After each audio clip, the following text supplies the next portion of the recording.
ไอ้เนาะโน่นเบิ่งก็เด้ออยู่ในคอกอยู่ในอ่างมันนี่โอ้นี่เห็นไหมมันก็แม่นนี่มันพอพันนกพุกวิ่งตะเอาคนเนาะวิ่งตะเอาคนเด้อ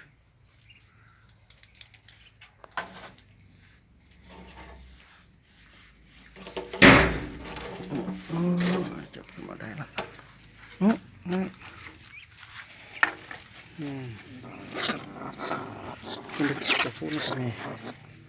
ตัวพูนตัวแม่นี่นะเบิ่งดูนี่ต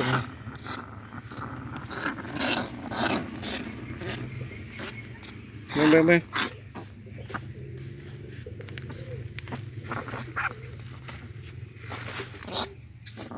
ฟ้าเนื้อเอาไว้อย่าว่าเพศมันนี่นะ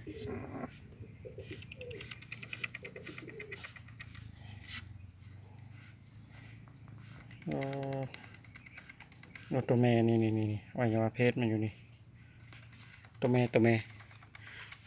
เอาตัวนี้นั่นแหละไปใส่อุ้งผสมพันธุ์เอาจ้องมาทั้งสมบัติเอาออกดีก็กันจับได้ได้วิ่งขาดมันไปใส่ขึ้นมาลองก่อนใส่อุ้งอยู่ในจะได้อุ้ง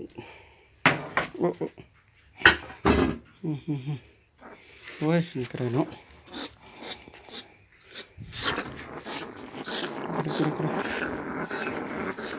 เปิดกัน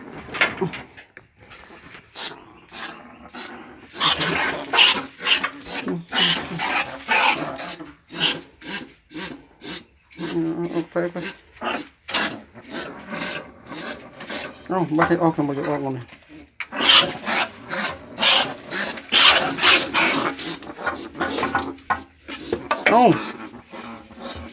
แต่เราทำห้องใครห้องเราฮะมันนี่